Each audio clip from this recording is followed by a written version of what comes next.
The Cape Flats, the late 1980s. This vast area in South Africa was a place of hardship. Apartheid ruled, people struggled.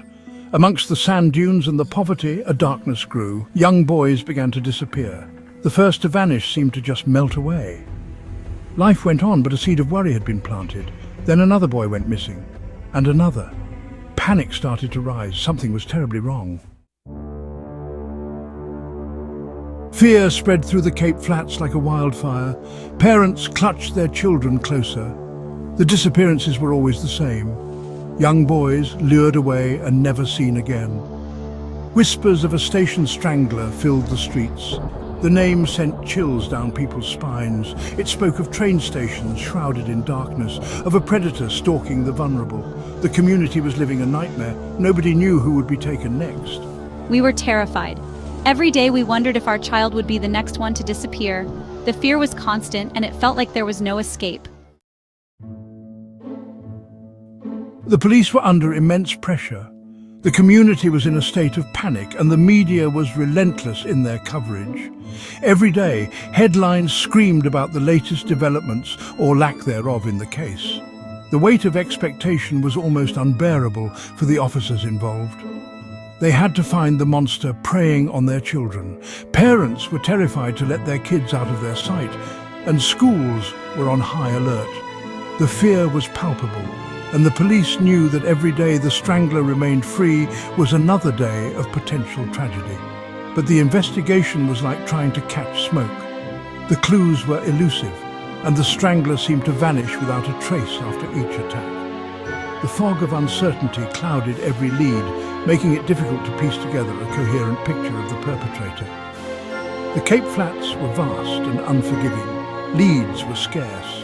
The sprawling area provided countless hiding places, and the community's mistrust of the police only added to the challenges. The landscape itself seemed to conspire against the investigators, with its maze of streets and alleys. Forensic technology was in its infancy.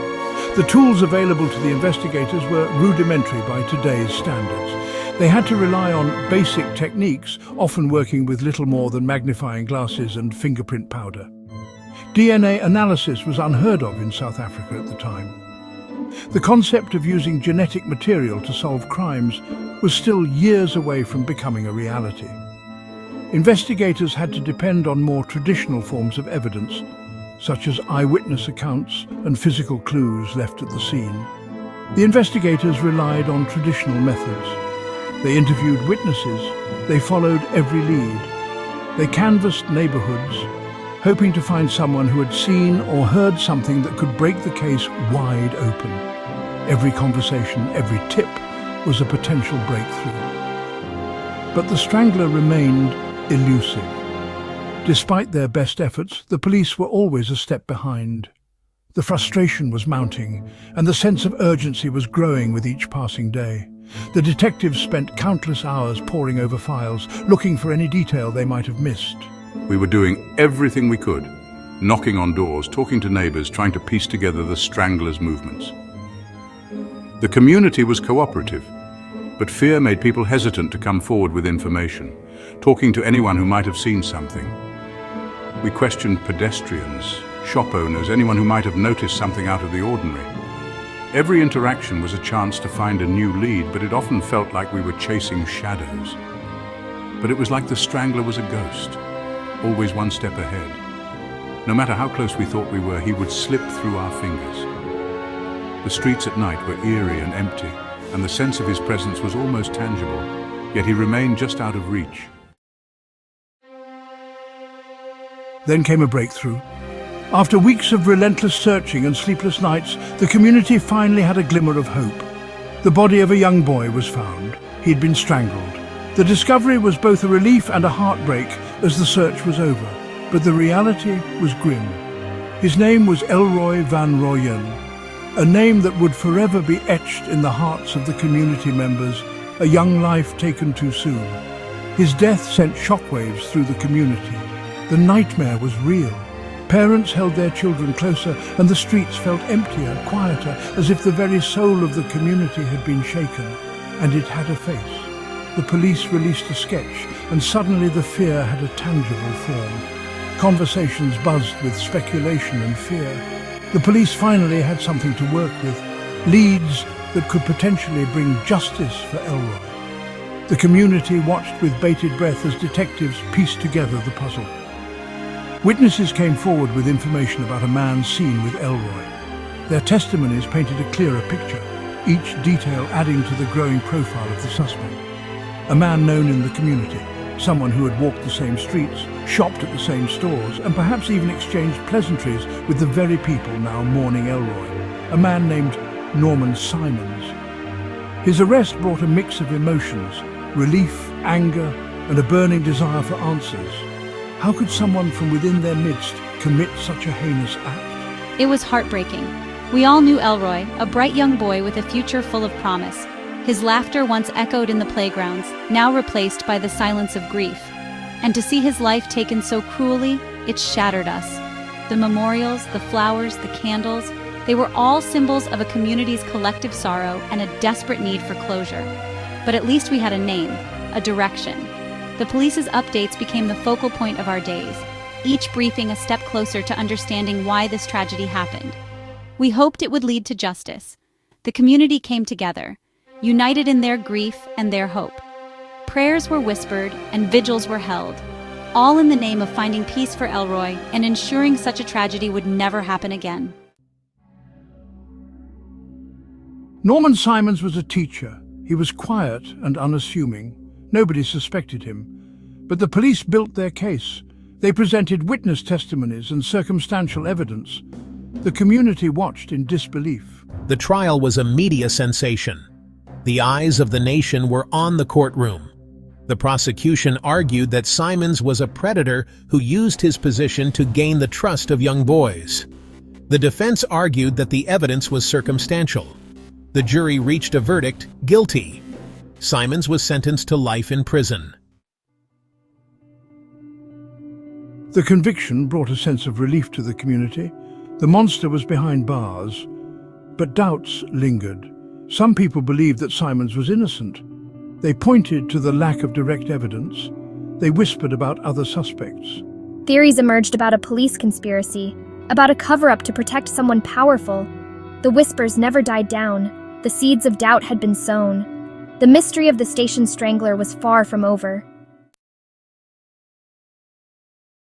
Years turned into decades. The Cape Flats moved on, but the memory of the Station Strangler remained. The case continued to fascinate and horrify. Journalists investigated. Filmmakers made documentaries. But the truth remained elusive.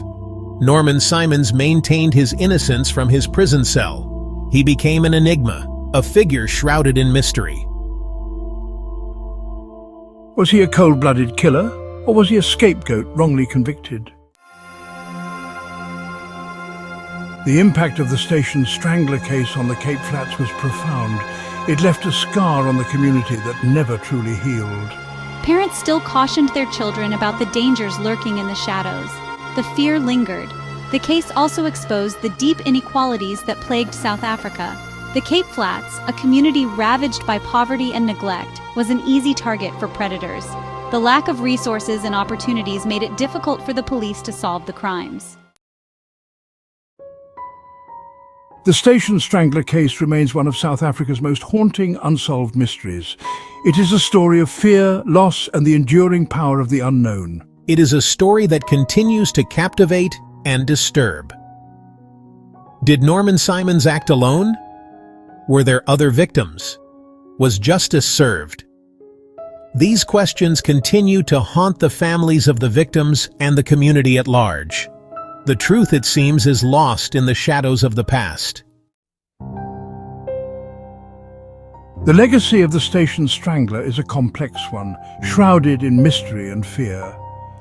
It is a tale that has left an indelible mark on the community, a story that continues to haunt the memories of those who lived through it. It is a reminder of the vulnerability of innocence, a stark illustration of how the most innocent among us can become victims of unimaginable evil.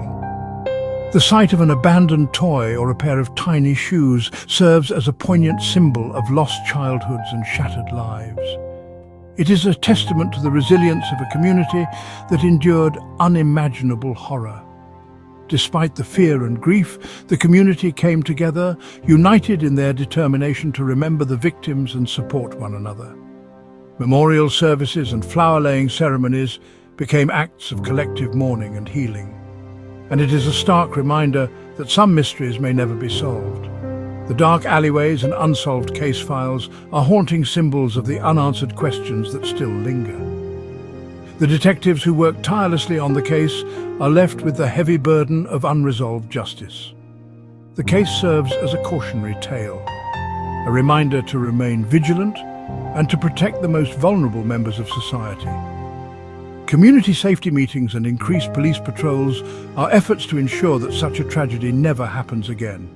It is a call to action for everyone to be more aware and proactive in safeguarding their neighborhoods. It is a story that will continue to be told and retold, ensuring that the memory of the victims lives on. Candlelight vigils and memorial walls covered with photographs serve as enduring tributes to those who were lost. These acts of remembrance are vital in keeping the victims' stories alive and honoring their lives. And it is a story that will forever be etched in the annals of South African crime. The historical records and news footage are a testament to the impact of the Station Strangler case on the nation's history. The aerial views of the city where the crimes took place remind us of the real, tangible places affected by this dark chapter. It is a legacy that will continue to be studied and remembered, a haunting reminder of the past that shapes our present and future.